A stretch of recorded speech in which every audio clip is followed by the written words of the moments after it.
কেন হঠাৎ করে এত বৈঠকের সমাহার হলো এবং এখান থেকে আসলে কি হলো? ধন্যবাদ আপনাকে। প্রথম কথা হচ্ছে যে আগস্টে প্রফেসর ইউনূসকে যেই উদ্যম নিয়ে পুরো জাতি ডেকে এনে একটা দায়িত্ব দিয়েছে, উনি বোধ করছেন যে 10 মাস পরে এসে যারা ওনাকে ডেকে নিয়ে এসে দায়িত্ব দিয়েছেন তাদের মধ্যে সে উদ্যমে ভাটা পড়েছে।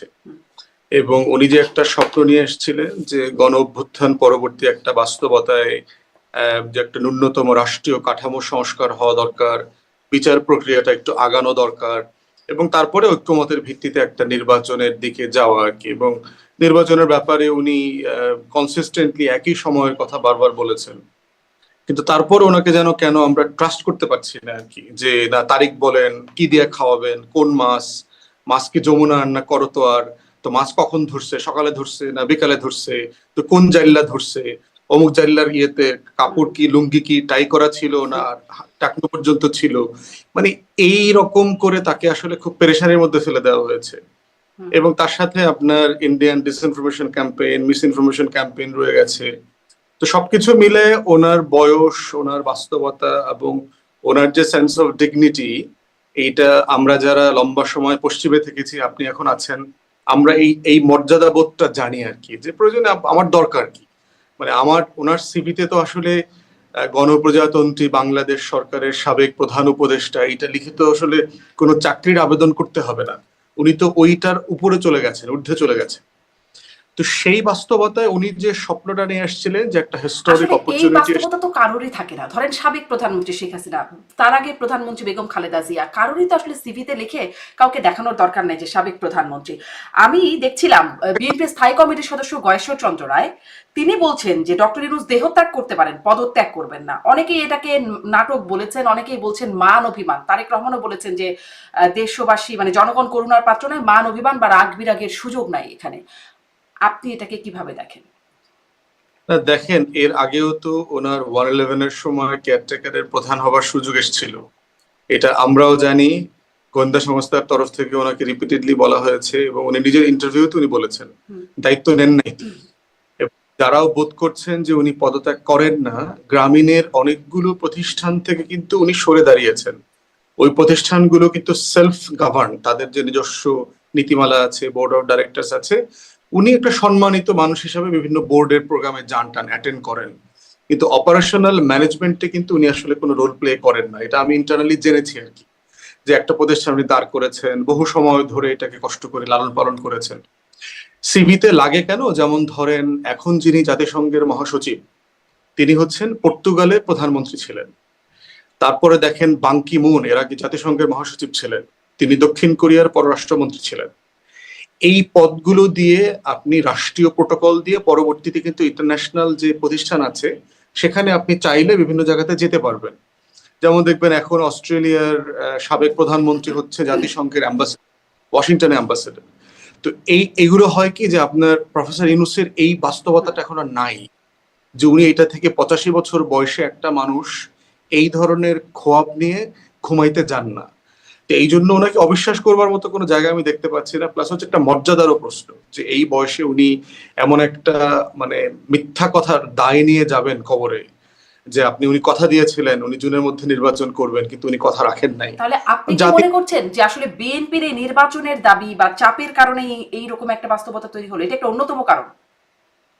দেখেন, রাজনৈতিক দল আকারে মানে নির্বাচন দাবি করার মধ্যে কোনো সমস্যা দেখছি না, কিন্তু প্রশ্ন হচ্ছে যে শুধু রাজনৈতিক দলই তো না, দলের বাইরেও রাষ্ট্রের বিভিন্ন গুরুত্বপূর্ণ স্টেক হোল্ডাররা, সিভিল মিলিটারি ব্যুরোক্রেসির সিনিয়র জায়গা থেকে যখন তাকে পারসিস্টেন্টলি অসহযোগিতা করা হচ্ছে, সরকারের বক্তব্যের সাথে যখন দ্বিমত করা হচ্ছে পাবলিক প্লেসে, তখন তো সার্টেনলি তিনি ফিল করছেন যে এটা আমার সম্মানের জন্য যায় না। প্লাস হচ্ছে যে আমার কি দরকার, তো আমার আমার থাকাটার কি ঠাকা পড়ছে, মানে আমার এই প্রোটোকল দিয়ে তো আমি কিছু অ্যাচিভ করতে চাই না, বরং ওনার অলরেডি গুরুত্বপূর্ণ প্রোটোকল আছে।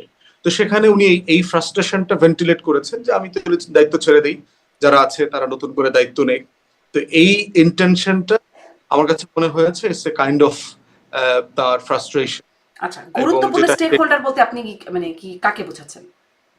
গুরুত্বপূর্ণ, ধরেন এই যে দেখেন সিভিল ব্যুরোক্রেসিতে আপনার এখন আন্দোলন চলছে, হুম। এবং খুবই ন্যায্য একটা আইন করেছে, কিন্তু যে যে সংশোধনী অধ্যাদেশটা করেছে সেটার মধ্য দিয়ে যেটা করছে যে আসলে সার্ভিসকে রেগুলেট করা, যে আমাদের সরকারি কর্মকর্তা কর্মচারীদের দেখবেন একটা অ্যাটিটিউড আছে যে একবার তো চাকরিতে ঢুকেছে, আজরাইল না আসা পর্যন্ত কোনো রিটায়ারমেন্ট নাই, মানে মরার আগ পর্যন্ত তার আর চাকরি যাবে না, সে সাসপেন্ডেড হবে না, তার কোনো ক্ষতি হবে না। তো সেখানে যে না, চারটা কিন্তু হয় প্রভিশন তো, আমি সাসপেন্ড তো হয়, সাময়িক বরখাস্ত বরখাস্ত তো হয়। ওএসডি করে ডিসমিসালে যায় না অলমোস্ট, সেটা ওএসডি তো করে ধরেন আপনাকে কালচার, কিন্তু যেতে তো বাধা নেই, প্রভিশন তো আছে, অনেকের তো যাই। না, কিন্তু বাধা হলেও খুব জটিলতা আছে। যেমন ধরেন আমি মাঝখানে একটা পুলিশের কর্মকর্তার অসদাচরণ নিয়ে একটু মানে জানতে চেষ্টা করেছি। দেখবেন যে পুলিশে যখন কোনো কিছু হয় তাকে একটা শব্দ বলে ক্লোজ করে নিয়ে আসছে, তাকে ক্লোজ করে দেখবেন রেঞ্জে অথবা হেডকোয়ার্টারে রাখে।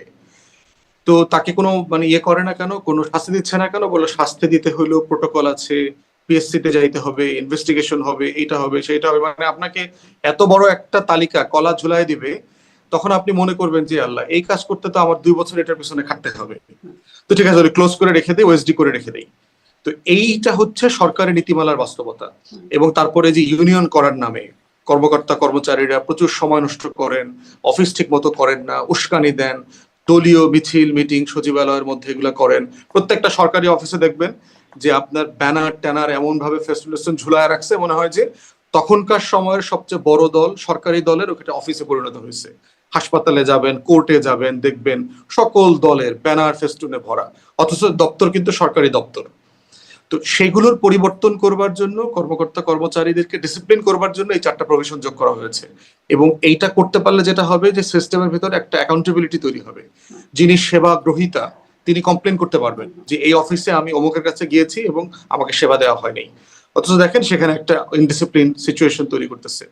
টোটাল আপনার রাস্তাঘাটে আন্দোলনের নামে যে ক্যাওস তৈরি হয়েছে, ঢাকা সিটি কর্পোরেশনের দক্ষিণের মেয়রকে কেন্দ্র করে যে কোর্টের মামলার রায় ঢাকা শহর ব্লক করে দেওয়া, এবং এটা এটা করবার মধ্য দিয়ে যে একটা অস্থিরতা তৈরি হয়েছে শহরের ভিতরে, পুরো শহর শাটডাউন হয়ে গেছে। এরপরে হচ্ছে সেনাপ্রধানের বক্তব্য, অফিসারদেরকে যে অ্যাড্রেস করে উনি আচ্ছা, তাহলে বক্তব্য একটু দিয়েছেন। এখানে আসে সেনাপ্রধানের বক্তব্যের কথাটা বলার আগে একটু আপনি বলছিলেন যে একটা বিশাল প্রক্রিয়ার মধ্যে ক্লোজ করে রাখা হয়, ওই অনেক ঝামেলাপূর্ণ প্রক্রিয়া। একটা প্রক্রিয়ার মধ্যে তো যেতেই হবে, তাছাড়া তো আবার আরবিট্রারি স্বৈরাচারী একটা সিদ্ধান্ত চলে আসবে, মানে বলা মাত্র হয়ে যাচ্ছে, যেটি সরকারি চাকরিজীবীরা বলছেন। আম, সেটি কি একটা ব্যাপার আছে না? কিন্তু আমি আসলে প্রশ্নটা অন্য জায়গায় করতে চাই। আমি করতে চাই যে আস্থার জায়গায় না গিয়ে এরকম সিদ্ধান্ত নিয়ে সরকার কেন আসলে মানে কেন এই সিদ্ধান্তগুলো নিচ্ছে? সরকারি চাকরিজীবীদের ক্ষেত্রে এই সিদ্ধান্তে আন্দোলনের মুখে পড়ছে, এনবিআর বিরক্তি করছে, সেখানে আন্দোলনের মুখে পড়ছে। মানে সরকার কি বুঝতে পারছে না যে আসলে ফিল্ডটা রেডি না? একটা বিষয় হচ্ছে যে সরকারের ম্যান্ডেটের একটা বড় জায়গাতে হচ্ছে সংস্কার, এবং প্রত্যেক দিন কাজ করতে গিয়ে তারা যে হোঁচট খাচ্ছে যে এই কাজগুলো এই কারণে হচ্ছে না, সেই জায়গাগুলোতে সংস্কার করবার উদ্যোগটা তারা গুড ফেইথে নিয়েছে। এছাড়া আমি আর কিছু দেখতে পাচ্ছি না। যেমন ধরেন এনবিআর, আপনি তর্ক করতে পারেন যে এনবিআর ভেঙে 2টা পজিশন করার মধ্য দিয়ে কি আসলে আমাদের কর বাড়বে কিনা, আমাদের এখানে করের কেন্দ্রিক যে দুর্নীতি আছে সেটা কমবে কিনা, কিন্তু এটা তো একটা সংস্কার, রাষ্ট্র তো এরকম সংস্কারের উদ্যোগ তাকে নিতে হবে। প্রশ্ন হচ্ছে যারা এই দুর্নীতিবাজ কর্মকর্তা কর্মচারীরা আছেন তারা একাট্টা হয়েছেন, এবং এখানে রাজনৈতিক দলের মদতও আছে, বিভিন্ন রাজনৈতিক দল এগুলোকে আবার সমর্থন করছেন। করে যেটা হয়েছে যে আপনার একটা সংস্কার পরিপন্থী অবস্থান নিয়েছেন। তর্কটা তো হওয়া দরকার যেটা আপনি বলছেন, যে এইটার আইনের এটা সুফল কি কুফল কি, এটা বাস্তবায়নযোগ্য কিনা বাস্তবায়নের অযোগ্য কিনা, এটা সময় নেওয়া উচিত ছিল কিনা, 3 মাসের ট্রানজিশন দেওয়া উচিত ছিল কিনা, এর বিকল্প কোনো ভালো পন্থা আছে কিনা। মানে এই তর্কটা না হয়ে কালেকটিভলি মানি না, এটা হইতে দেয়া যাবে না, আগেরটাই ঠিক আছে। মানে এটা হচ্ছে যে চট্টগ্রাম বন্দরকে ঘিরে একটা সাম্রাজ্যবাদী শক্তি এইটা সেটা করবে টরবে, কিন্তু কি করবে? আপনার আপনার এই ডিপি ওয়ার্ল্ডকে দিলে রাষ্ট্রের কি কি অর্থনৈতিক ক্ষতি হবে, সেই টেকনিক্যাল সমালোচনাটা কিন্তু আপনি দেখবেন না, যেটা আমরা পশ্চিমে দেখেছি। আপনি যখন একটা পলিসিকে সমালোচনা করবেন, আপনি স্পেসিফিকলি এটাকে ব্রেকডাউন করতে হবে যে রাষ্ট্রের কি কি ক্ষতি আছে, এখানে নাগরিকদের কি কি ক্ষতি আছে, বিকল্পটা কি, কি করা উচিত কি করা উচিত না, টাইম ফ্রেমটা বাড়ানো উচিত কিনা, আমার টাকা আছে কিনা এটা করবার, সেই তর্কগুলো এখানে তো অনুপস্থিত। সেই তর্কগুলো করবার জন্য সরকার কি আগে সেই প্ল্যাটফর্মটা দিচ্ছে যে আমি এটা করতে চাই, এটি কি করা সঠিক হবে কিনা, এই বিষয়ে একটা তর্ক হোক, আলোচনা হোক, এই প্ল্যাটফর্মটা কি হয়েছে? এটার ঘাটতি আপনি বলতে পারেন যে এই বিষয়ে যে আমরা একটা সংশোধনী প্রস্তাবনা করছি, আমরা তর্কের জন্য দিচ্ছি, মতামতের জন্য দিচ্ছি, আগামী 1 সপ্তাহ 2 সপ্তাহ এটার পরে হচ্ছে, এরপরে আমরা ফাইনাল ডিসিশন নিব। এই কাজটা হয় না, এটা সত্য। এবং এটা না হওয়ার কারণে যেটা হয়েছে, রিয়াকশনটা বেশি হয়েছে। এবং এটা তর্কটা হয়ে যেতে পারলে যেটা হতো যে আপনার সরকারের পক্ষেও মতামত তৈরি হইতো যে হ্যাঁ এটা ন্যায্যতা কতটুকু। আবার একটা ভালো আইন করলে বাস্তবায়ন কিভাবে করবে, আদৌ হবে কিনা, কে করবে, এগুলো ফিউচার পার্লামেন্ট রাটিফাই করবে কিনা, এই সংকটও এখানে রয়ে গেছে। তো এই সবকিছু মিলে ওনার ভিতরে এই ফ্রাস্ট্রেশনটা কাজ করছে যে আমাকে যে কারণে এনে বসানো হয়েছে তার কোনো কাজই তো আমি করতে পারছি না। সো হোয়াটস দ্য পয়েন্ট এখানে থাকার? জি, সে কাজ আমি আসলে এই প্রশ্ন করছিলাম যে কাজ করার জন্য ফিল রেডি কিনা, সেটি সরকার বুঝতে পারছে কিনা। এবং ম্যান্ডেটের যে কথাটি আপনি বলছিলেন, ম্যান্ডেটের বিষয়ে কদিন ধরে খুব আলোচিত হলো যে এভরিথিং বা সবকিছু করবার ম্যান্ডেট এই সরকারের আছে। প্রেস সচিবের সেই বক্তব্য, যদি সেই সুপ্রিম কোর্টের 106-এর আদলে যেই মানে সংবিধানের 106-এর আদলে যে মতামত বা রেফারেন্স, সেটি পত্রিকায় যে অংশটুকু দেখেছি, তাতে দেখেছি সরকারের জরুরি নির্বাহী কার্য সম্পাদনের ম্যান্ডেট আছে, বা এই প্রয়োজনে এই সরকার এবং অন্তর্বর্তী সরকারের উপদেষ্টারা দায়িত্ব নিতে পারেন, সেভাবেই আসলে শপথ পড়ানো বা পরবর্তীতে হয়েছে। এগুলো কি সব জরুরি নির্বাহী দায়িত্বের মধ্যে পড়ছে সরকারের? হ্যাঁ বটেই তো, কারণ আপনার কোনো কাজ তো করা যাচ্ছে না, আমলারা তো কোনো কাজ করতে দিচ্ছেন না, স্লো করে ফেলেছে। যেই গতিতে কাজগুলো করা দরকার প্রতিদিন সেটা বাধার সম্মুখীন হচ্ছে। ধরুন এই যে মানবিক করিডোর দিতে হবে বা চিটাগং পোর্ট দিতে হবে, এগুলো কি আসলে জরুরি নির্বাহী কাজ? আমরা যেমন আমি একটু আরেকটু যা বুঝি একটু বলি আপনাকে, যেমন যখন তত্ত্বাবধায়ক সরকারের আলোচনা হতো, আমরা সেই নির্বাহী কাজ বলতে বুঝতাম রুটিন ওয়ার্ক, এই শব্দটা আমরা শুনতাম এবং বুঝতাম যে ডে টু ডে যে কাজগুলো আছে সেগুলো করবে। এখন আসলে জরুরি নির্বাহী কাজ কি সেই রুটিন ওয়ার্কের বাইরে কিছু? একটা বিষয় হলো মনে রাখতে হবে, এই সরকারটা কিন্তু গণ অভ্যুত্থান পরবর্তী গঠিত হওয়া সরকার। আপনি এটাকে টেকনিক্যালি 90 দিনের নির্বাচনকালী সরকারের সাথে তুলনা করা যাবে না। অতএব সেই জায়গাতে মাথায় রাখতে হবে যে ম্যান্ডেটের পরিধিটা অনেক বড়, কিন্তু সেই ম্যান্ডেটটা কনসেনসাস বেস হওয়া দরকার। মেজর গুরুত্বপূর্ণ বিষয়গুলোতে আপনার একটা একমত থাকার একটা জরুরি বিষয় আছে। প্রশ্ন হচ্ছে সরকার যেগুলো করতে চাচ্ছে সেগুলোকে আমরা যখন সমালোচনা করছি, সেই সমালোচনাটা যৌক্তিক কিনা। আপনি দেখবেন যে চিটাগং পোর্টের ব্যাপারে যেটা আপনি বললেন মাত্র, আপনি কোনো যৌক্তিক সমালোচনা, স্ট্যাটিস্টিক্স বেস, ডেটা বেস কোনো যৌক্তিক সমালোচনা করেছেন কিনা? আমি পড়ি নাই। আমি পার্সোনালি বোঝার চেষ্টা করেছি যে যে এটার দ্বিমতের জায়গাগুলো কোথায়। করিডোর অফিসিয়ালি দেওয়ার আলোচনা হয়েছে, করিডোর কি অলরেডি নাই? 17 সাল থেকে কি এখান থেকে যাওয়া আসা হচ্ছে না? পণ্য যাওয়া আসা হচ্ছে। বাংলাদেশে প্রতি বছর 48,000 কোটি টাকার ইয়াবা সেবন হয়। মানে আপনি 2টা পদ্মা সেতু করতে পারবেন এই টাকা দিয়ে। তো ইয়াবাগুলো কোত্থেকে আসতেছে? ওটা কি 2 সরকার চুক্তি করে প্যাসেজ করে দিয়েছে, ওখান থেকে আসতেছে? খাওয়া দাওয়া এই পাশ থেকে ওই পাশে কি জিনিসপত্র যাচ্ছে না? যাচ্ছে। তারা যেটা চাচ্ছে যে দুর্নীতি বন্ধ করবার জন্য আপনার এটাকে ওপেন ট্রান্সপারেন্ট করে দেওয়া দরকার, যে আপনার আমার দেশ থেকে ওষুধ নেওয়া দরকার, ট্রিটমেন্ট সামগ্রী নেওয়া দরকার, খাদ্যবস্ত্র নেওয়া দরকার, আপনি বৈধভাবে নেন, তাহলে বৈধভাবে সরকার ট্যাক্স পাবে এবং অবৈধ অস্ত্র লেনদেন বন্ধ হবে, মাদক কারবারি বন্ধ হবে। এই স্বচ্ছ প্রক্রিয়াটাতে তারা মানবিক করতে চাচ্ছে। আর দ্বিতীয়ত হচ্ছে, আপনি একটা মানবিক ক্যাম্প যদি ওই পারে করতে পারেন, তাহলে কয়দিন পর পরই রোহিঙ্গা যে ইনফ্লাক্স হয়, হাজার হাজার এই পাশে চলে আসে আমাদের দিকে, এইটা আপনি বন্ধ করতে পারবেন। তো সেই বাস্তবতা একটা নীতিগত আলোচনা হয়েছে, কিছুই দেওয়া হয়নি। তো দেওয়ার প্রশ্ন সিদ্ধান্ত না হইলে আপনার তর্কটা উঠবে কখন, আলোচনাটা কখন তুলবে? তখন না আপনি মতামত চাইবেন যে আমরা জাতিসংঘের সাথে এই চুক্তি করতে চাচ্ছি। হয় নাই তো। আপনার মনে থাকার কথা যে জাতিসংঘের একটা মানবাধিকার অফিস ঢাকাতে স্থাপন হবে কি হবে না, এই বিষয়ে কিন্তু পরবর্তীতে দেখবেন মতামত তর্ক বিতর্কের কারণে ওইটার সেট আপ করা যায় নাই। তো সরকার তো করে নাই। প্লাস হচ্ছে রুটিন কাজ বলতে আপনি কি কি করবেন কি কি করবেন না। ঢাকা বাংলাদেশে এখন ধরেন একটা সিডর হয়ে গেল, তো সরকার কি করবে? সিডর কি রুটিন কাজের মধ্যে পড়ে কিনা? বজ্রপাতে 16 জন মারা পরে, তো সেটি তো আসলে ওইটা মানে বিশেষ পরিস্থিতি একটা, ওটা তো পরে। কিন্তু এটা তো আসলে মানে চট্টগ্রাম পোর্ট, এগুলো তো একটা স্ট্যাবলিশড বিষয়। 106টা আমি কোথায় কোথায় করব? হ্যাঁ, যে আমার চট্টগ্রাম পোর্টে 25 দিন পর্যন্ত মাল খালাস করা যাচ্ছে না, ব্যবসায়ীরা ফেরত চলে যাচ্ছে, বিনিয়োগ আসতেছে না। সো এটা কি আমি 106 রেফারেন্সের জন্য আবার কোর্টে যাব যে এটা রুটিন ওয়ার্কের মধ্যে পড়ে কিনা, এটা ইমার্জেন্সি ওয়ার্কের মধ্যে পড়ে কিনা? এই এই প্রশ্নগুলো করা মানে হচ্ছে আপনি আসলে সংস্কারের বিপক্ষে কথা বলছেন, আপনি আসলে সরকারকে সহযোগিতা করছেন না, সরকার সফল হোক সেটা চাচ্ছেন না। এই জন্য আমরা হইলাম সাবস্ট্যান্টিভ ডিবেটের পক্ষে, যে আমি পার্সোনালি বোধ করি যে এটার বিপক্ষের আর্গুমেন্টটা আমি শুনতে চাই। আমাকে তর্কে হারায়া দেখ, না তোমার সিদ্ধান্ত রং, তোমরা দালালি করতেছো, তোমরা আমেরিকার চর হইছো, তোমরা সাম্রাজ্যবাদের অমুক সমুক। জি।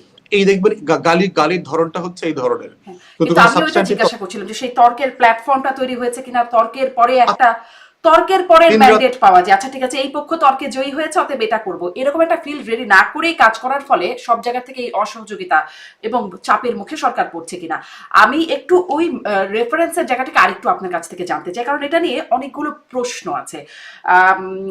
দেখলাম যে মানে তখন পত্রিকায় খবরগুলো যেগুলো পড়ছিলাম যে 7 বিচারপতির বেঞ্চ, আপিল বিভাগের 7 বিচারপতি অন্তর্বর্তী সরকারের গঠনের পক্ষে মতামত দিয়েছেন, কিন্তু পরবর্তীতে একজন আইনজীবী সেই রাষ্ট্রপতির রেফারেন্সের নথি দেখতে চেয়ে হাইকোর্টের রিট করলেন। আইনজীবী জানালেন যে তিনি রিটের মানে তিনি আসলে কোনো নথি দেখতে পান নাই, এবং এরকম অনেক আইনজীবী বলছেন আওয়ামী লীগের পক্ষ থেকেও একটা ক্যাম্পেইন দেখা যাচ্ছে যে এরকম কোনো নথি আসলে নাই এইরকম।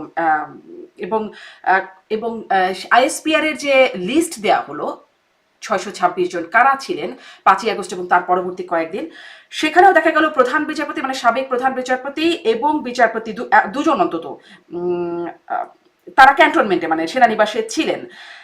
তাহলে আসলে তারা কিভাবে এই বেঞ্চের মধ্যে থেকে ওই মতামতে সই করলেন বা মতামত দিলেন, এই প্রশ্নগুলো তোলা হচ্ছে এবং বলা হচ্ছে আসলে এটা এই বিষয়টি এই কোনো নথি আসলে নাই। এই বিষয়ে আপনি আসলে কি বলবেন?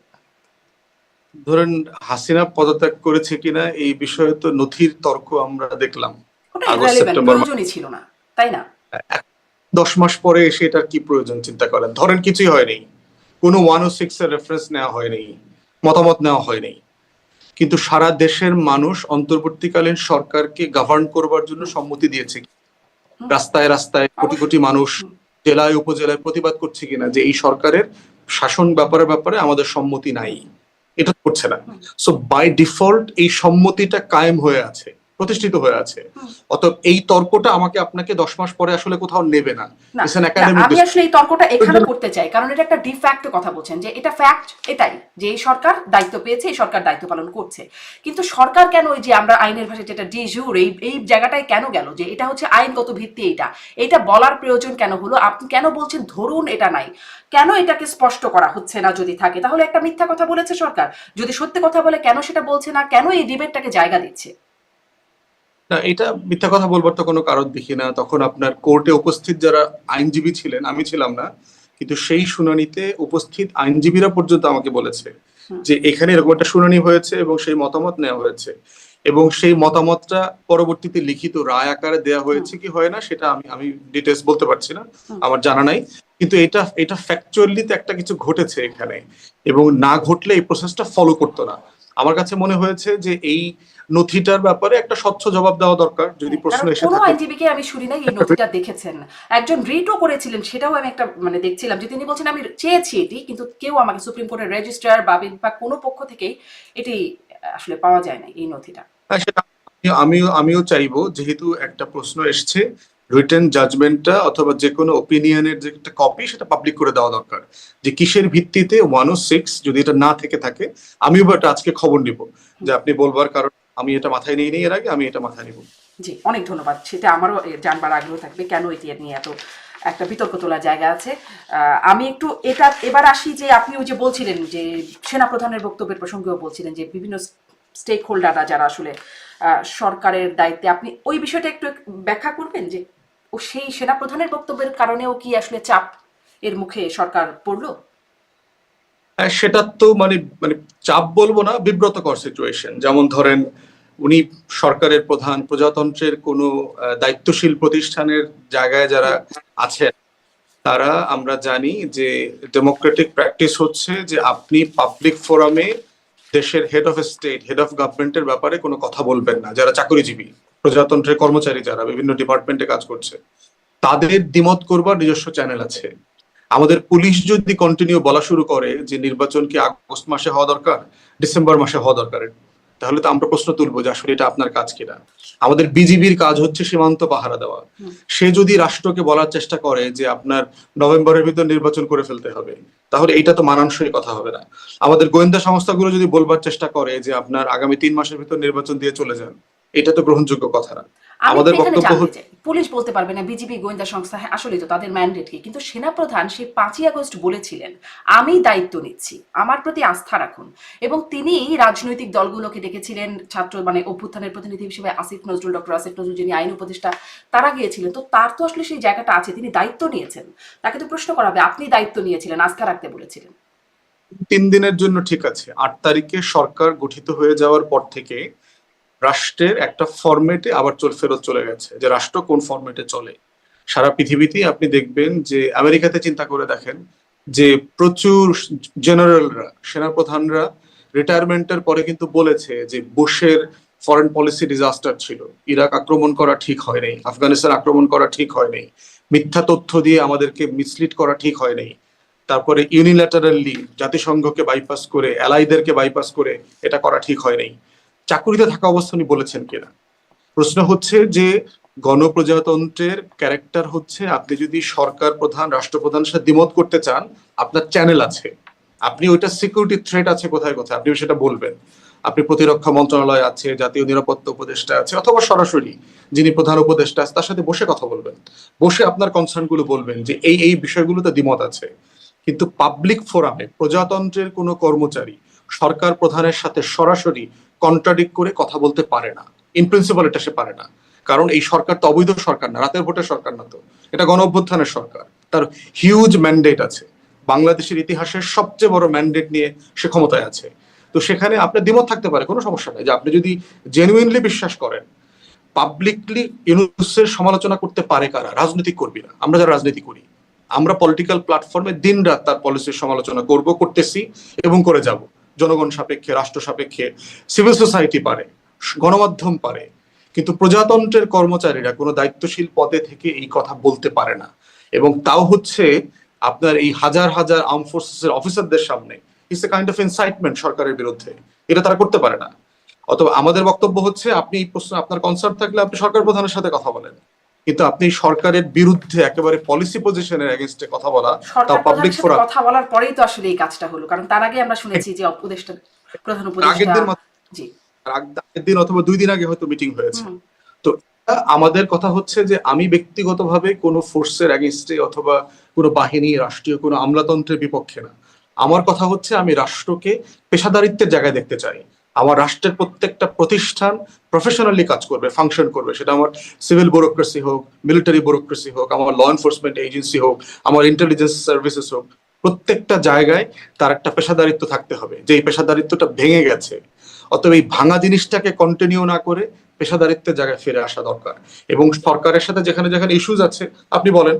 আপনি জানেন যে হোয়াইট হাউসে প্রেসিডেন্টের 7 o'clock 8 o'clock ব্রিফিং থাকে, যখন সিরিয়াস কনসার্ন থাকে CIA chief, FBI chief, national security ইন্টেলিজেন্সের চিফ গিয়ে 7 o'clock 8 o'clock ব্রিফ করে প্রেসিডেন্টকে, সারা দুনিয়ার, যে আমেরিকার সিকিউরিটি, ন্যাশনাল সিকিউরিটি সাপেক্ষে আজকের কি কি ইস্যুজ আছে যেটা আপনাকে মাথায় নিতে হবে।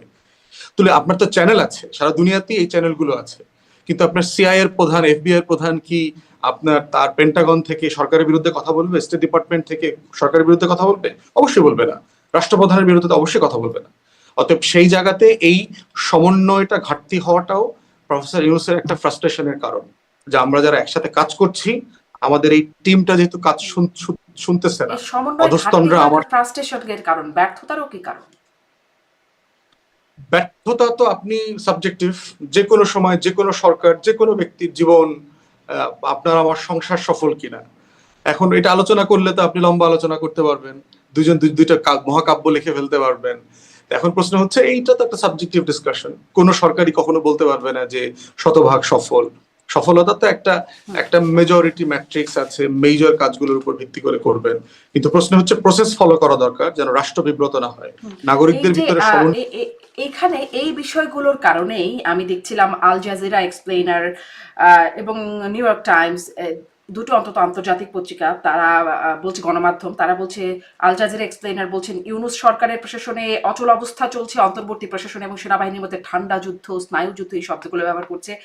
এই টানাপোড়েন এখন নেতৃত্বের, ডক্টর ইউনূসের নেতৃত্বের ভবিষ্যৎকে হুমকির মুখে ফেলেছে, এরকম একটা পর্যবেক্ষণ তারা যাচ্ছে। এবং নিউ ইয়র্ক টাইম বলছে রাজনৈতিক অস্থিতিশীলতার কথা, এবং বলছেন এই অস্থিতিশীলতাকে স্থিতিশীল করা প্রায় অসম্ভব, এরকম একটা মানে পর্যবেক্ষণ দিচ্ছে। আপনি কি বলবেন, বিষয়টা কি আসলে এরকমই তাহলে? বিষয় কিছু টেনশন তো আছে, এটা তো সেনাপ্রধানের বক্তব্যের কারণে তো টেনশনটা প্রচ্ছন্ন হয়ে গেছে, এবং উনি তো এর আগেও বলেছেন যে প্রফেসর ইউনূসকে চিফ অ্যাডভাইজার করবার ব্যাপারে ওনার রিলাক্টেন্স ছিল, বুকে হুম। চাপা কষ্ট পাথর দিয়ে উনি এটা মেনে নিয়েছেন। তো সেই জায়গাতে তো এটা অবশ্যই সিরিয়াস কনসার্ন, কিন্তু আমাদের বক্তব্য হচ্ছে যে প্রফেসর ইউনূসের সরকার হচ্ছে গণ অভ্যুত্থানের সরকার, 1400 শহীদের সরকার, এবং সেই সরকারকে সাপোর্ট করা প্রজাতন্ত্রের প্রত্যেকটা ফোর্স, প্রত্যেকটা ডিপার্টমেন্টের নৈতিক দায়িত্ব যতদিন পর্যন্ত আছে। এবং সে এরকম না যে সে দেশ বিক্রি করে দেওয়ার কোনো কাজ করছে, সে দেশের স্বার্থহানিকর কোনো কাজ করছে, বরং এখন পর্যন্ত আমরা যতটুকু দেখেছি বাংলাদেশকে নেক্সট ফেজে নিয়ে যাওয়া, উন্নত করবার জন্য যা যা করণীয় দরকার সেগুলো সে করছে। তাহলে আমি তাকে কেন সহযোগিতা করব না? আবার তিনি কি অথরিটারিয়ান হয়ে যাচ্ছেন? তা তো না। এত মিছিল মিটিং তো আমি আমার এই আওয়ামী আমলে দেখি নাই। প্রত্যেক দিন শত শত মিছিল মিটিং হচ্ছে, এবং সব মিছিল মিটিং মোটা দাগে করতে দেওয়া হচ্ছে, খুব বেশি বাধা দেওয়া হচ্ছে। বাধা দিলেও হয়তো রাস্তা থেকে রাস্তা উপরে ফুটপাতে উঠায় দেওয়া হচ্ছে, অথবা লাঠিচার্জ করা হচ্ছে, মিথ্যা মামলা করা হচ্ছে, ধরপাকড় করা হচ্ছে, কিছুই করা হচ্ছে না। সর্বোচ্চ স্বাধীনতা ভোগ করতেছে দেশের মানুষ এখন। তো সেই জায়গাতে আপনাদের কনসার্ন কি, ইস্যু কি? এখানে একমাত্র ইন্টারেস্ট হচ্ছে ইন্ডিয়ার এবং আওয়ামী লীগের। এই সরকারকে ফেল করলে যার লাভ হবে। অতএব ইন্ডিয়ান ডিসকোর্স, যখন ইন্ডিয়ান মিডিয়ার গণমাধ্যমের বক্তব্য, ভাষ্য আমরা যখন আমাদের প্রতিষ্ঠানের কর্তা ব্যক্তিদের মুখ থেকে শুনি ইউনূস সরকারকে বিপক্ষে, গণ অভ্যুত্থানের বিপক্ষে, তখন তো এটা অবশ্যই আমাদের জন্য ফ্রাস্ট্রেটিং যে আসলে আপনারা কি চাচ্ছেন? আপনারা কি ইন্ডিয়ান হেজিমনি ফিরিয়ে নিয়ে চাচ্ছেন? আপনারা কি আওয়ামী লীগের পুনর্বাসন চাচ্ছেন কোনো না কোনো ইন্ডিয়ান ফর্মে? বক্তব্য, কিন্তু একই কথা তো বিএনপিও বলছে। সেটাই তো বলছি, এজন্য আমাদের তো জনিত ফ্রাস্ট্রেটিং যে আমরা যখন চিটাগং করিডোর নিয়ে কথা বলবো, পোর্ট নিয়ে কথা বলবো, সেটা আমার টার্মসে কথা বলবো, আমি ইন্ডিয়ান ভাষায় কথা বলবো না। কারণ আপনি যখন ইন্ডিয়ার সাথে শব্দে, বাক্যে, ভাষায় এবং একই সময়ে কথা বলবেন 24 ঘন্টার ব্যবধানে, তখন আমার মধ্যে একটা সন্দেহ কিন্তু তৈরি হবে। কনসার্ন যদি বিএনপির সত্যি থেকে থাকে, ইন্ডিয়া যদি এই বিষয়ে বলে, এখন বিএনপি কি করবে? মানে না, বিএনপির প্রশ্ন হচ্ছে কনসার্ন থাকতেই পারে, তাই না? মানবিক করিডোর দেয়া হবে না, বা নির্বাচন তারা চাইতেই পারে। আপনি বলছিলেন বিএনপি রাজনৈতিক দল হিসেবে চাইতেই পারে। আহ, উম, এগুলো তো মানে বিএনপি চাইতেই পারে। এখন ইন্ডিয়াও যদি এই কথা বলে, বিএনপি কি করবে? না, এখন প্রশ্ন হচ্ছে যে ডক্টর খলিলুর রহমান দ্বৈত নাগরিক, এবং বাংলাদেশের সশস্ত্র বাহিনী কোনো বিদেশি নাগরিকের সাথে কাজ করতে আস্থা পাচ্ছে না। এখন এই কথাটা আমি কখন বলবো, অথবা আমার দলের লোকজন আদৌ বলা উচিত কিনা, তো ন্যাশনাল সিকিউরিটির কোয়েশ্চেন। এটা কি আপনি প্রাইভেটলি প্রফেসর ইউনূসের সাথে তুলবেন, না আপনি পাবলিক ফোরামে ওনাকে আন্ডারমাইন করে তুলবেন? যেহেতু এখানে রাষ্ট্রের নিরাপত্তার সাথে জড়িত, আমি এই ধরনের প্রশ্ন প্রাইভেট ফোরামে তুলবো। এটাই হচ্ছে যে ওয়েস্টের পলিটিক্সের যে পার্থক্য, যেটা আমরা দেখেছি, যে আপনি ন্যাশনাল সিকিউরিটিকে আপনার স্বার্থের জন্য কম্প্রোমাইজ করবেন না। এটা সিরিয়াস কোয়েশ্চেন। এই বিষয়ে আপনি অবশ্য আমি উপদেষ্টাদের আমার সম্প্রতি একটা প্রোগ্রামে, এই পালস অফ পলিটিক্সের ফোরামে, সাংবাদিক চন্দন নন্দীর সাথে কথা বলছিলাম। এই ভারতীয় সাংবাদিক, যিনি আসলে দাবি করছেন যে তিনি আমেরিকান নাগরিক বলে বিভিন্ন জায়গায় দাবি করেছেন, তাকে জিজ্ঞাসা করেছিলাম এটির কোনো প্রমাণ আছে কিনা যে তিনি আমেরিকান নাগরিক। তিনি বলেন যে তার কাছে এখন পর্যন্ত এটির কোনো প্রমাণ নাই যে তিনি আহ, আমেরিকান নাগরিক। অতএব এই বিষয়ে বলাটা কতটা যৌক্তিক, সেই প্রশ্ন আমিও আসলে তুলেছিলাম। তাহলে মানে আসলে আরেকটু এখানে আসি যে আপনি বিএনপির এই প্রক্রিয়ার, আপনি কি এখানে কিছু যোগ করবেন? বেস্ট অফ ওয়াল। বলছি যে আমেরিকান নাগরিক হইলে সমস্যাটা কোথায়? বাংলাদেশেরও তো নাগরিক। প্রশ্ন হচ্ছে বাংলাদেশের আইন তো দ্বৈত নাগরিকত্ব এলাও করে, আমাদের আইনে বলে দেওয়া কিন্তু আছে। মন্ত্রী পর্যায়ে পদমর্যাদায় কাউকে কি অ্যালাউ করে? করে না তো। মানে এই আইন যেগুলো আছে এগুলো বাতিল করে দেওয়া দরকার। বাতিল তো হয় নাই, হইলে একটা কথা ছিল, এখন তো আছে বাতিল মানে আইন, তাহলে তো আইন মানতে হবে। নাই, এখন তো রেগুলার গভর্নমেন্ট নাই। প্রশ্ন হচ্ছে যে আপনি রেগুলার গভর্নমেন্টের মধ্যে, আমি মনে করি যে আইনগুলো অন্যায্য। আমরা চাই একটা রিভার্স ব্রেইন ড্রেন। আমাদের সারা দুনিয়াতে যে লক্ষ লক্ষ জেনুইন এক্সপার্টরা আছেন, ইউনিভার্সিটির টিচার, সায়েন্টিস্ট, ডক্টর, ইঞ্জিনিয়ার, তাদেরকে তো কোনো না কোনো ফর্মে আপনাকে দেশে আসবার জন্য উদ্বুদ্ধ করতে হবে। আপনি যদি তাকে দ্বৈত নাগরিকত্বের বাধা তৈরি করে দেন একটা কাগজ, ওটা আসলে কি? একটা ট্রাভেল ডকুমেন্ট। এই ট্রাভেল ডকুমেন্ট দিয়ে কি আপনি জাজ করতে পারবেন বাংলাদেশে $234 বিলিয়ন যারা লুট করছে, এরা কি সব লাল নীল পাসপোর্টধারী মানুষ ছিল? বাংলাদেশে যারা রাতের ভোট করছে, গুম খুন গণহত্যার সাথে জড়িত ছিল, তারা কি লাল নীল পাসপোর্টের মানুষ? এই দেশটাকে যারা বিক্রি করে দিয়েছে গত 16 বছরে, সেটি তার তারা কি ব্যক্তি লাল স্বার্থে নীল? সে করেছে, মানে যারা করেছে তারা পুরোপুরি ব্যক্তি স্বার্থে। কিন্তু যদি মানে নাগরিকত্ব ইস্যু আসে, শুধু ব্যক্তি না, দেশের স্বার্থ, মানে আমি কোন দেশের স্বার্থ, যদি আমার কনফ্লিক্ট হয়, আমি কোন দেশের স্বার্থ রাখবো, সেটি তো তখন একটা মানে আনুষ্ঠানিক এটা বার্তা, ব্যক্তি স্বার্থের অনেক ঊর্ধ্বে। যেমন আপনি আপনার দেশের স্বার্থে কাজ করবেন, এটি আপনার করতেই হবে। তো আমি যদি আমেরিকার নাগরিক হই, আমি তো আমার দেশের স্বার্থে কাজ করব, আমেরিকার স্বার্থে কাজ করার চেষ্টা করব। এখন যদি আমি আমেরিকার নাগরিক, বাংলাদেশেরও নাগরিক, আমি কোন দেশের স্বার্থে আগে বেশি কাজ করব, সেটা তো একটা কনফ্লিক্ট আছে। না, একটা বিষয় হলো দেখেন যে বাংলাদেশের অভিবাসীরা যারা বিভিন্ন দেশে বেটার লাইফের জন্য, অপরচুনিটির জন্য থেকেছেন, থাকছেন, পাসপোর্ট নিয়েছেন, দিন শেষে তারা আসলে কালচারালি আমেরিকান ইউরোপিয়ান হয়ে যান না, এটা প্র্যাকটিক্যাল না। তার পাসপোর্টটার রং পরিবর্তন হয়, কিন্তু তার স্বভাবে, চরিত্রে, কালচারে, দৈনন্দিন জীবনযাপনে সে জ্যাকসন হাইটে গিয়েও সন্ধ্যাবেলা ওই দুধ চা খাবে, সে ফুচকা খাবে, সে মুড়ি দিয়া চানাচুর দিয়া মিশায়া খাবে। অত কালচারালি একটা মানুষ আমেরিকান হয়ে যায় না। এটা আমার 11 বছর আমি ব্রিটেনে ইমিগ্রেশন প্র্যাকটিস করেছি, আমি দেখেছি প্র্যাকটিক্যালি কোনো বাংলাদেশি নাগরিক যে বাংলাদেশ থেকে আসছে সে ব্রিটিশ হয়ে যায় নাই। সে আপাদ মস্তক তার ডিএনএ এর প্রত্যেকটা সেলে সেলে সে বাংলাদেশেই থাকে, সে পরিবর্তন হয় নাই। আর যদি পরিবর্তন হইতে চায়, আপনার অফিসের দারোয়ান পিয়ন দিয়েও আপনার গোয়েন্দা সংস্থাগুলো আপনার তথ্য পাচার করে নিতে পারবে। পৃথিবী এভাবে ওয়ার্ক করে না। তাহলে তো বরং নাগরিকত্বের আপনি কনসেপ্টই থাকার কোনো দরকার ছিল না, মানে নাগরিকত্ব তো একটা মিনিংফুল জিনিস। এটা তো একটা, এই ব্যাপারে ইউরোপিয়ান ইউনিয়ন তো অলরেডি আপনার একটা ওপেন মানে মার্কেট আপনি করে তাহলে ফেলেছে সেই না। পক্ষে যে নাগরিকত্ব বা এগুলো থাকার কোনো, ন্যাশনালিটি থাকার কোনো। বলছি যে বাংলাদেশ একটা গরিব উন্নয়নশীল রাষ্ট্র, দ্বৈত নাগরিকত্বের এই বার আমরা এফোর্ড করতে পারবো না। এটা উন্নত বিশ্ব পারবে, কারণ তার ডিপেন্ডেন্সি কম অন্যদের প্রতি। আমার সারা দুনিয়াতে ডিপেন্ডেন্সি আছে। আপনি রেমিটেন্স নেবার সময় কি বলেন যে যে দ্বৈত নাগরিকরা টাকা পাঠাবেন না? আপনার দ্বৈত নাগরিক যদি বাংলাদেশে এফডিআই নিয়ে আসে, আপনি কি বলবেন যে না, আপনার এই বিনিয়োগ আমি নিব না? তাহলে তার সবকিছু আপনি নেবেন, কিন্তু তাকে আপনি রেপ্রেজেন্টেশন দেবেন না। এটা কেমন কথা? আমি বছরে কোটি কোটি টাকা পাঠাবো বাংলাদেশে, কিন্তু আমি ইউনিয়ন পরিষদের চেয়ারম্যান হইতে চাই, উপজেলা চেয়ারম্যান হইতে চাই, এমপি মন্ত্রী হইতে চাই, ওখানে আবার আপনি আটকায় দিবেন যে না না, আপনি প্রতিনিধি হইতে পারবেন না। এটা তো কন্ট্রাডিক্টরি পলিসি। এই জন্য হচ্ছে যে এইটার মধ্য দিয়ে দেশপ্রেম প্রমাণ করা যায় না। এটা আপনি বরং ওপেন করে দিলে আপনার সার্ভেলেন্স করাটা ইজি, যে আপনি সেটা যদি জানবেন। আপনার যুক্তি হয়, কিন্তু আইনটা তো এখনো বিরাজমান। যদি আইন পরিবর্তন করে এটি করা হতো তাহলে হয়তো প্রশ্নটা তোলার সুযোগ থাকতো না। যেহেতু আইনটা আছে, আইন তো মানতে হবে।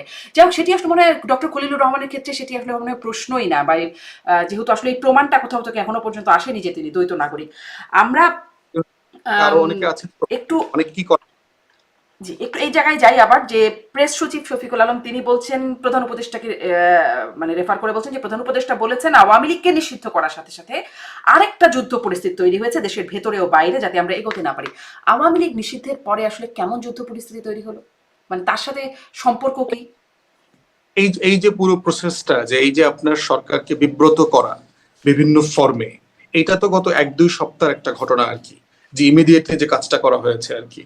তো সেই জায়গাতে ওইটা রেফার করেছেন যে আওয়ামী লীগকে 2 সপ্তাহ 2.5 সপ্তাহ আগে যে সাসপেন্ড করা হয়েছে, নিষিদ্ধ তো করা হয়নি, আপাতত কার্যক্রম সাসপেন্ড করা হয়েছে বিচারের আগ পর্যন্ত।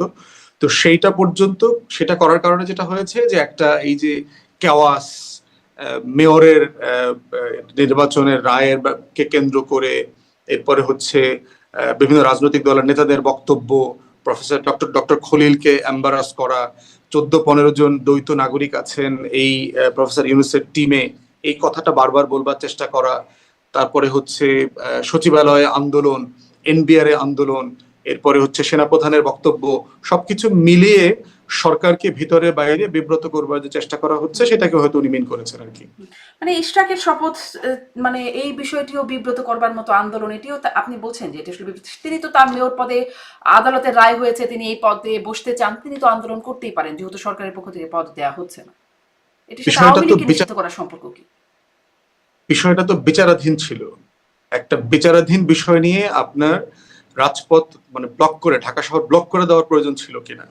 যে বিষয়টা আপনি যদি হেরে যান, অথবা আপনি যদি সংক্ষুব্ধ থাকেন, আপনার তো লিগ্যাল প্রসেস আছে। আপনি লিগ্যাল প্রসেস চলমান অবস্থায় ওই রায়টাকে এনফোর্স করবার জন্য রাস্তায় মিছিল করতে পারেন কিনা, এইটা জুডিশিয়ারি ইন্ডিপেন্ডেন্টলি ফাংশন করবার জন্য বাধা না সুবিধা? এটা সিম্পল জিনিস, এটা আপনি পৃথিবীর কোথাও দেখবেন না যে বিচারাধীন বিষয়কে নিয়ে প্রচুর মিছিল মিটিং করে প্রেশার ক্রিয়েট করা হচ্ছে যে তাকে এখনই এই রায়টা আমার পক্ষে দিতে হবে।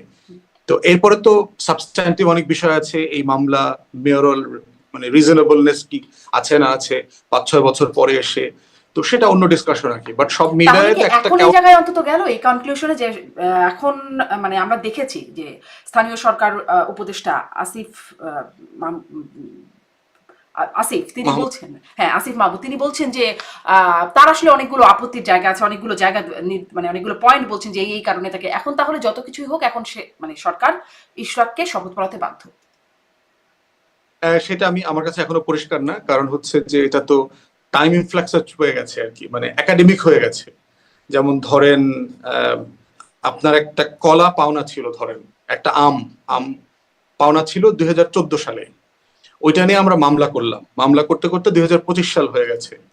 এখন আপনি ওই আম বাগানের আমগুলো পাওনাদার বলে আপনি হইলেন, এখন আমি আমগুলো কই পাবো?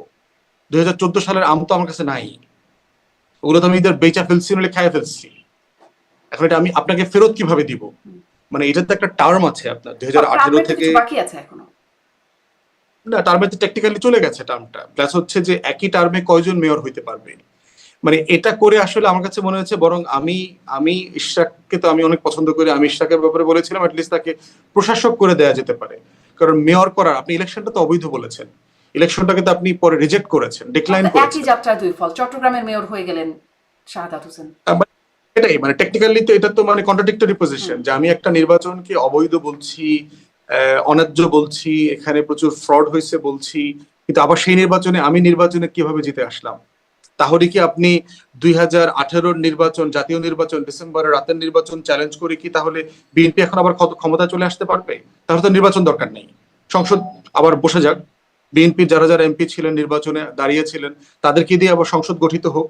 মানে এই আইনি প্রক্রিয়াটা তো আপনার প্রচন্ড জটিলতা তৈরি করবে কিন্তু আমাদের এখন তো আইনি পলিটিক্স। প্রক্রিয়াটা শেষ, আপনি বলছিলেন আইন তো পেন্ডিং, প্রক্রিয়াটা পেন্ডিং, এখন যেহেতু পেন্ডিং প্রক্রিয়াটা শেষ হয়ে গেল, এখন তো তাহলে রায় এসেছে, এখন আর কেন বাধা? মানে আপনি বলছিলেন এখানে এখনো। নর্মালি এই ধরনের সিচুয়েশনে যেটা হয়, অ্যাটর্নি জেনারেলের মতামত নিতে হয়, আইন মন্ত্রণালয়ের মতামত নিতে হয়, সেই মতামতের উপর ভিত্তি করে সরকার রাষ্ট্র চিন্তা করবে। এখন সরকারের এই দেশের যে ডামাডোল ছিল, এই ডামাডোলে আমার মনে হয় তারা এই বিষয়টা নিয়ে ভাবতে পারে নাই। তো এখন আমরা দেখতে চাই যে সরকারের বক্তব্য, আমি আপনার মতো আমি জানতে চাই যে তারা এখন কি করবে। চিন্তা করে যদি এরকমটা মানে যে সিদ্ধান্তে ছিল সেরকম থাকলে, যেই আন্দোলন চলছে সেটা কি সরকার সামলাতে পারবে? সরকার সামলাইতে পারবে, কিন্তু প্রশ্ন হচ্ছে এই সরকার তো সামলানো টাইপের কাজ করতে চায় বলে আমার কাছে মনে হয়নি আর কি। সরকার আবার সামলাইতে পারবে না কেন? কিন্তু প্রশ্ন হচ্ছে যে এটা তো মানে কনসেনসাস বেজ রাষ্ট্র চালানো না। হুম। এই সরকারের ভিতরে প্রফেসর ইউনূসকে পার্টিকুলারলি আমরা দেখেছি, সে হচ্ছে আলোচনা ঐক্যমতের ভিত্তিতে দেশ চালাইতে চায়।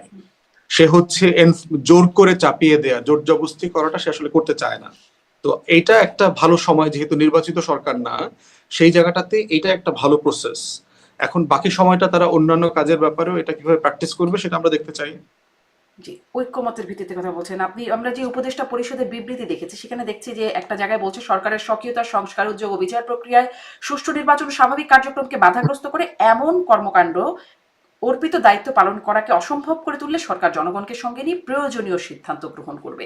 মানে এই বিষয়টাকে কিভাবে ব্যাখ্যা করবে? জনগণকে সরকার সঙ্গে কিভাবে নেবে, আর তারপরে প্রয়োজনীয় সিদ্ধান্ত আসলে কিভাবে গ্রহণ করবে? জনগণের মানে জনগণকে সঙ্গে নেওয়াটা একটু যদি ব্যাখ্যা করেন। জনগণকে সঙ্গে নেওয়া বলতে বোঝে জনগণকে ইনফর্ম করে দেবে যে আমি আসলে দায়িত্ব পালন করতে পারছি না। সে কি করবে? তার তো দল নাই, সে তো ঢাকা শহর ব্লকেট করতে পারবে না, মিছিল মিটিং করতে পারবে না। আমি বোধ করছি যদি তার এই ফ্রাস্ট্রেশন লেভেলটা কন্টিনিউ করে, হয়তো তিনি রিজাইন করবেন। এর থেকে বেটার তো কিছু ওনার সামনে কিছু আছে বলে আমার কাছে মনে হয় না। মানে জনগণকে জানিয়ে রিজাইন করবেন, এরকম একটা জায়গা তৈরি হতে পারে বলে আপনি বলছেন। একটু আরো কিছু মানে ছোট ছোট করে কয়েকটা জায়গায় একটু জানতে চাই। আওয়ামী লীগের কার্যক্রম নিষিদ্ধের প্রসঙ্গে একটু কথা হলো, যে আপনি একটু বলবেন যে এই কার্যক্রম নিষিদ্ধ করে আসলে লাভ কি হলো? মানে আওয়ামী লীগ তো এমনিতেও খুব কিছু মানে কার্যক্রমের দিক থেকে যদি বলি খুব যে বড় কোনো কার্যক্রম দেশে করতে পারছিল তা তো আসলে না, যা করছিল অনলাইন কার্যক্রম, সেটা তো এখনো চলছে। তাহলে কি হলো কার্যক্রম নিষিদ্ধ করে? একটা হচ্ছে যে আপনার নিষিদ্ধ তো হয়নি, সাসপেন্ড করা হয়েছে বিচার শেষ না হওয়া পর্যন্ত। আপাতত কার্যক্রম সাসপেন্ড করা হয়েছে, ইলেকশন কমিশনও তার নিবন্ধন সাসপেন্ড করেছে।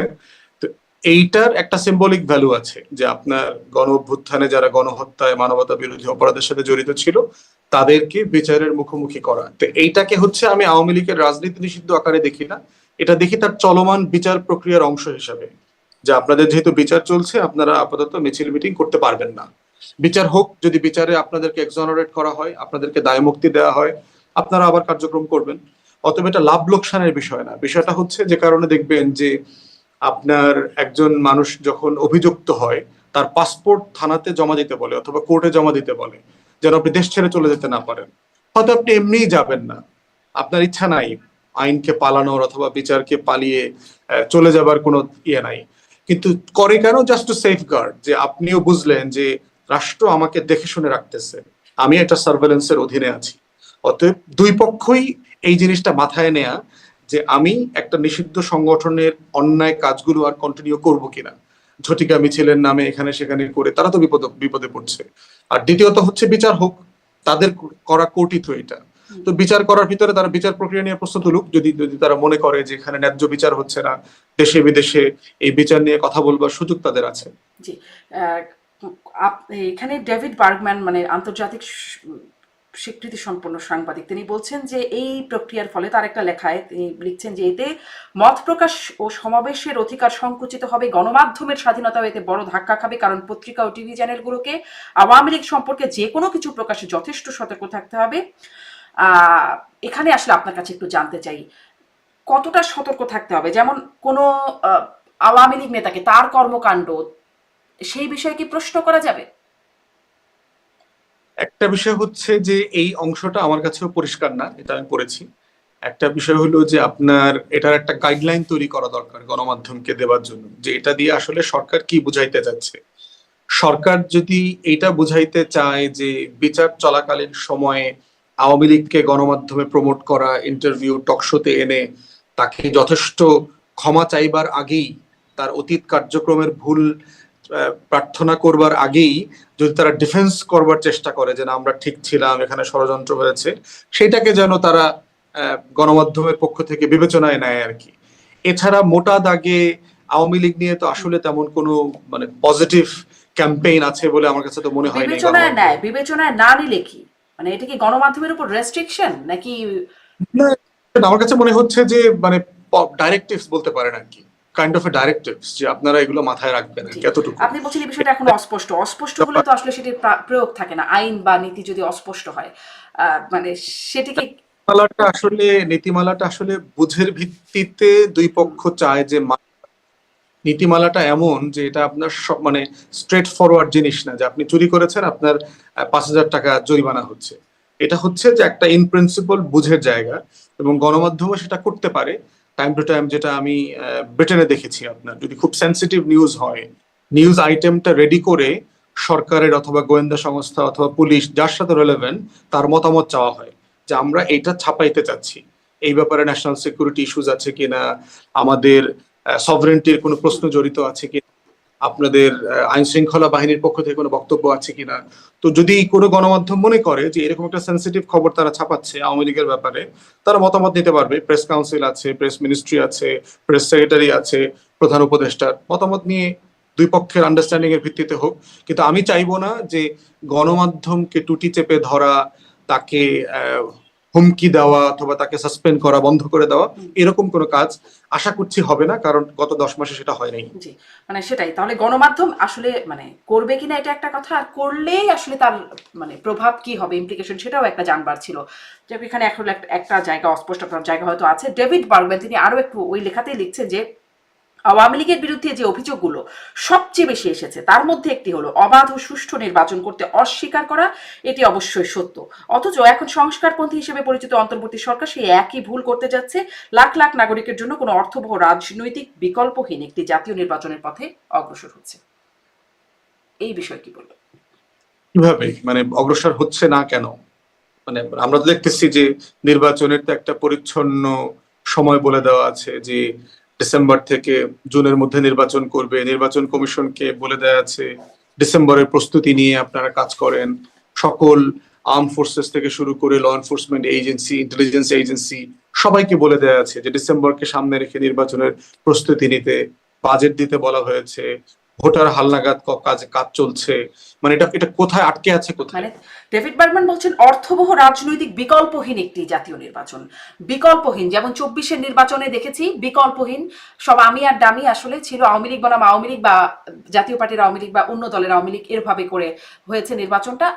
হয়তো বা সেরকম কিছু, মানে অর্থবহ রাজনৈতিক বিকল্পহীন বলতে আপনি ধরেন বাংলাদেশে যেহেতু একটা দ্বিদলীয় রাজনৈতিক কালচার ছিল এবং আওয়ামী লীগ যেহেতু রাজনীতিতে নাই, এবং ধারণা করছি নির্বাচনেও সে খুব মিনিংফুল পার্টিসিপেশন করতে পারবে না। তাহলে দিন শেষে কি হবে? বিএনপি এত বড় দল, বিএনপির পরে আপনি 10 পর্যন্ত গুনবার মতো আর কোনো দল নাই। বিএনপি ছাড়া সকল দল মিলেও 100 আসনে কম্পিট করতে পারবে বলে আমি ধারণা করছি না।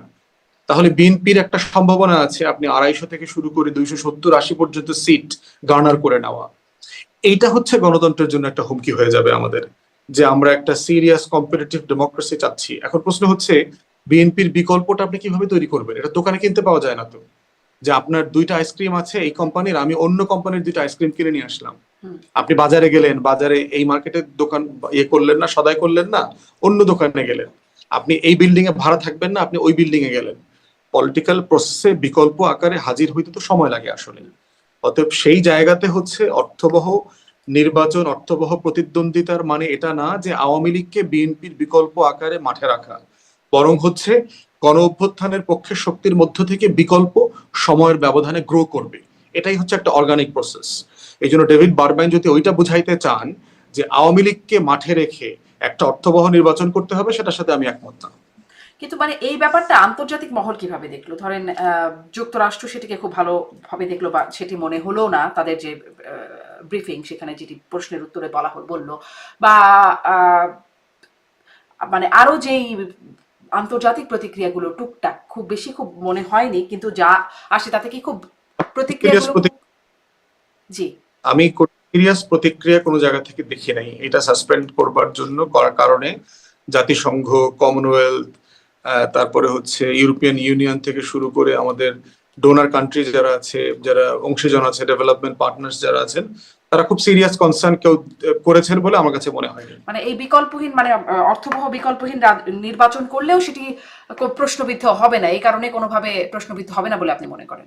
তৈরি হবে, একটা বিকল্প তৈরি হবে। প্রশ্ন হচ্ছে যে এই অর্থবহ বিকল্পটা কি আগে ছিল আসলে আমাদের কাছে?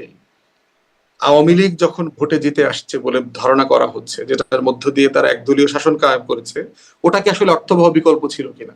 প্রশ্ন হচ্ছে যে আপনার খুব মৌলিক পরিবর্তন যদি তৃণমূলে করা না যায়, শুধু দল আকারে হাজির থাকলেই রাষ্ট্রে অর্থবহ পরিবর্তন হয় না। আমরা 3টা নির্বাচন মানুষের করলাম, হাতে তো অন্তত বিকল্প ছিল, আওয়ামী লীগকে ভোট দিবে বা বিএনপি কে ভোট দিবে, বা যারা অন্য কোনো দল, জাতীয় পার্টি, জামাত, তারা তো ছিল একটা সময় পর্যন্ত। মানে এটা এটা হলো এরকম একটা তর্কের ব্যাপার যে আপনি কি হাতির ঝিলের ময়লা পানি খাবেন না বাসার সামনের ড্রেন থেকে পানি দেবো। মানে অবস্থাটা হচ্ছে রাষ্ট্রের কাছে আর কখনোই এখন আপনাকে জনগণের, হাতির ঝিলেরই ময়লা পানি খেতে হবে, বাসার এখন হচ্ছে আমার পারবেন না। এখন অপশন হচ্ছে যে আমাকে এখন ওয়াসার পানি খুঁজতে হবে। সমাধান এইটা না যে আমি এখন সুয়ারেজের পানি এনে মানুষকে খাওয়াবো। আমাদের ক্যাম্পেইনটা হচ্ছে যে বাংলাদেশে এখন ওয়াসার পানির সংকট আছে, এই পলিটিক্সটা আমার দরকার। ইয়াংরা সেইটা কি বলছে, নয়া রাজনৈতিক বন্দোবস্ত, এবং সেটা একটা অর্গানিক প্রসেসের মধ্য দিয়ে হইতে হবে, এর কোনো বিকল্প নাই। কিন্তু এই নয়া বন্দোবস্ত তো আবার এটাও বলছে যে নয়া বন্দোবস্ত করতে গেলে জামানত 85% বাজেয়াপ্ত হয়ে যাবে। হোক, হ্যাঁ, সমস্যা নয়া কি? বন্দোবস্তের তো হোক। কিছু হচ্ছে না, কি হচ্ছে নয়া বন্দোবস্ত? নয়া বন্দোবস্ত যে আলাপ হচ্ছে, তর্ক হচ্ছে, আমরা কথা বলছি, দেশের মানুষ খুব লাইভলি কনভারসেশন করছে কি হওয়া উচিত উচিত না রাষ্ট্রের ব্যাপারে। আপনি অনলাইনে গেলে দেখবেন তরুণদের ভিতরে যে উচ্ছ্বাস, এবং এটা আপনি ইমিডিয়েটলি বুঝবেন না আর কি। একটা রাষ্ট্রে পরিবর্তনের যে অর্গানিক প্রসেস, সেটা লম্বা সময় নেয়। এই লম্বা সময় নেওয়াটার মধ্য দিয়ে হচ্ছে যেটা হলো আপনার আপনার বাচ্চাটা বড় হওয়ার মতো একটা ব্যাপার। আপনার বাচ্চাটা যে প্রতিদিন বড় হচ্ছে, আপনি কি গুনতে পারেন গতকালকে থেকে আজকে আধা ইঞ্চি বড় হয়ে গেছে? টের পাইছেন কখনো? টের পান নাই কিন্তু। অথচ সে কিন্তু আপনার পাশে ঘুমায়। তাহলে একটা মানুষ আপনার সাথে সারাদিন শুয়ে থাকে, কিন্তু আপনি টের পাচ্ছেন না সে বড় হয়ে গেছে। আসলে কিন্তু বড় আপনি কিন্তু ঠিক হচ্ছে নাকি রোগে ক্ষয়ে ক্ষয়ে যাচ্ছে, মানে আমি ওই কথাটা বলছি যে রাষ্ট্রের পরিবর্তন, সেটা নিয়ে একটু প্রশ্ন করেন। আমরা তো বুঝতে পারছি না, যেহেতু আপনি বলছেন বুঝতে কি পারছেন, আসলে পারছি না, এই জন্যই এত সব প্রশ্ন। নতুন বন্দোবস্তের মধ্যে যদি দেখি তরুণদের মধ্যে আসিফ মাহমুদের এপিএস 100 কোটি টাকা নিয়ে লোপাট করে যাচ্ছেন, সেটা নিয়ে ব্যাপার হচ্ছে। বিএনপি বলছে যে 90,000 কোটি টাকা নাকি এই সরকারের আমলে পাচার হয়ে গেছে। মানে এই অভিযোগগুলো তো আসছে, তাহলে বন্দোবস্তটা পরিবর্তন কোথায়? এই অভিযোগগুলো আগেও আসতো, হয়তো সংখ্যাটা আরো বড় হতো। একটা বিষয় হচ্ছে যে আসিফ মাহমুদের এপিএসসি তো গণ অভ্যুত্থানের একমাত্র তরুণ না। এখানে কোটির কোটি তরুণ অংশগ্রহণ করেছে বিভিন্ন ফর্মে। কয়জন চুরি করছে, কয়জন ডাকাতি করছে? কোটি কোটি তরুণের তো ডাকাতি করার জায়গাই নাই। হ্যাঁ, তাহলে প্রশ্ন হচ্ছে যে সংখ্যাটা খুব কম। যারা ক্ষমতায় সেই ডাকাতি করার সুযোগ পাবে। ক্ষমতা যারা আছে তারাও করছে না, সবাই করছে না। প্রশ্ন হচ্ছে যে আমরা বিচারের মুখোমুখি করছি কিনা। মানে আপনি রাষ্ট্রের দায়িত্ব দায়িত্ব যাকে দিচ্ছেন তারা সবাই ফেরেশতা থাকবে এটা ধারণা করার সুযোগ নাই। প্রতি রাষ্ট্রেই ফেরেশতারা কয়েকদিন পরে ইবলিসে পরিণত হয়। রাষ্ট্রের দায়িত্ব হচ্ছে ইবলিস হওয়ার পরে তাকে আপনি জবাবদিহিতার আওতায় আনতে পারছেন কিনা, তাকে বিচার করছেন কিনা। এবং ইতিমধ্যে আপনার দেখলাম যে ফারহান এবং মোয়াজ্জেম দুজন যাদেরকে ডিসমিস করা হয়েছে কাইন্ড অফ, তাদের ব্যাপারে কিন্তু দুদকে অভিযোগ দেওয়া হয়েছে এবং একটা বিচারিক প্রক্রিয়া আমরাও দাবি করেছি যে তদন্ত সাপেক্ষে তাদের ব্যাপারে সিরিয়াস বিচার করা হোক, কারণ তারা শুধুমাত্র ইন্ডিভিজুয়াল দুইটা চুরির অভিযোগ না, তারা গণ অভ্যুত্থানের স্পিরিটটাকে পর্যন্ত চুরি করে ফেলেছে যদি এই কথাটা সত্য হয়ে থাকে। অতএব এটা সিরিয়াস এলিগেশন এবং আমি নিজেও পাবলিক ফোরামে বহুবার দাবি করেছি তদন্ত সাপেক্ষে দুদকের সিরিয়াস বিচারের উদ্যোগ নেওয়া দরকার। মানে এই তরুণদের মধ্যে স্বচ্ছতার ঘাটতি যখন দেখা যায় তখনই আসলে মানে বারবার প্রশ্নটা ওঠে, নতুন বন্দোবস্তটা বড় একটা প্রশ্নবোধক চিহ্ন তার পেছনে। সেটি নিয়ে আরো আলোচনার জায়গা সামনে থাকবে। মোটামুটি আমার আলোচনার একটা ইতি টানার মতো জায়গায় চলে আসছে। আপনার একটা শেষ প্রশ্ন শুধু করি যে এখন জানতে পারছি যে ডিসেম্বর থেকে জুনের মধ্যে নির্বাচনে, এখন বলা হচ্ছে 30শে জুনের মধ্যে এটা ডেডলাইন। মানে এই কয় মাসের মধ্যে কি এমন হবে, মানে কেন জুন সময়টাকে বলা হচ্ছে? মানে সমস্যাটা কোথায়? কোন সমস্যা আপনাকে আমি ওটা জিজ্ঞাসা করছি কেন? মানে এটাই তো বলছি, কেন জুন থেকে পরের ডিসেম্বর না, 26শে ডিসেম্বর না, বা কেন আগের ডিসেম্বরেই না? এই 6 মাসটা এক্সট্রা করার কারণ কি? যেটা যেহেতু একটা ডেডলাইন দিয়েছে যে আপনাকে আমি অমুক দিন খাওয়াবো, একটা ডেডলাইন দিলাম ভাই আগামী সপ্তাহে আপনাকে খাওয়াবো, খাওয়ার পরে যদি দাওয়াত দেওয়ার পর যদি আপনি বলেন যে সোমবারে না বুধবারে বৃহস্পতিবারে না কেন, মানে আগের দিন করলে কি সমস্যা, তো ব্রেকফাস্ট না কেন, তো লাঞ্চ কেন, তো ডিনার কেন, মানে আমি আননেসেসারি এই বিষয়গুলোতে কোনো রিজন খুঁজে পাচ্ছি না। এটা তো দাওয়াত না মিস্টার ফুয়াদ, এটা হচ্ছে একদম দাবি হতে হবে। দাওয়াত তো আর দাবি করে পাওয়া যাবে না, এটা তো দাবি যে এই সময়ের মধ্যে নির্বাচন দিতে হবে, এই দাবিটা তো আছে সেখানে। এই জন্যই প্রশ্ন আসছে যে তাহলে কেন এর মধ্যে না, কেন এর মধ্যে, কেন এই সময়টা কেন দরকার? এটা দাবি অলরেডি প্রস্তাব করে রাখা হয়েছে। এটা ব্যাপারটা তো এরকম না যে আমরা দাবি করবার কারণে এটা বলা হয়েছে। প্রফেসর ইউনূস তো ভলান্টারিলি গত বছর সেপ্টেম্বরে এই কথাটা বলেছেন যে ডিসেম্বর থেকে জুনের ভিতর নির্বাচন হবে। এটা তো দাবির প্রেক্ষিতে বলা হয়নি। তাহলে প্রশ্ন হচ্ছে, আমার কাছে মনে হচ্ছে জুলাইতে ঐক্যমত কমিশন একটা রোডম্যাপ দেবেন যে কোন কোন বিষয়ে আমরা সবাই মোটামুটি একমত হতে পেরেছি, কোন কোন বিষয়ে একমত হতে পারি নাই। এই ঐক্যমতের ভিত্তিতে কোন কোন কাজগুলো আমরা করব এবং করব না, এর উপরে সম্ভবত ধারণা করছি নির্বাচনের তারিখটা চলে আসবে আর কি। বাট আমি পার্সোনালি যত উপদেষ্টাদের সাথে কথা বলেছি কাউকেই দেখলাম না যে বিয়ন্ড জুন ন্যূনতম ক্ষমতায় থাকার ইন্টারেস্ট আছে।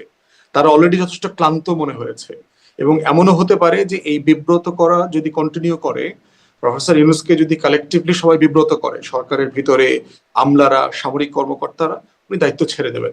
উনি যে টাইপের লোক, উনি এই দায়িত্ব এই বয়সে রাখবেন বলে মনে হচ্ছে না। জি মিস্টার ফুয়াদ, অনেক ধন্যবাদ। কিন্তু এই বিষয়টা আবার বিশ্বাস করতে পারছে না বিএনপির জায়গা থেকে। ওই যে গয়েশ্বরচন্দ্র রায় যে কথাটা শুরু করলাম যে দেহত্যাগ করলেও পদত্যাগ করবেন না, এরকম একটা ব্যাপার অনেকের মধ্যেই আছে। দেখা যাক সামনের দিনে কি হয়। নিশ্চয়ই সামনের দিনে আপনাকেও পাবো আলোচনার জন্য। আর ওই সুপ্রিম কোর্টের রেফারেন্সে সেই নথিটা পাওয়া গেল কিনা, পেলে নিশ্চয়ই আপনি আমাকে জানাবেন। আরো অনেক কিছুই সামনে হয়তো আপনার কাছ থেকে জানতে পারবো। অনেক ধন্যবাদ ব্যারিস্টার ফুয়াদ, অনেকটা সময় দিয়েছেন আমাকে যুক্ত হওয়ার জন্য। ধন্যবাদ। আপনাকে ধন্যবাদ। দর্শক সবাইকে ধন্যবাদ। আজকের মতো বিদায়।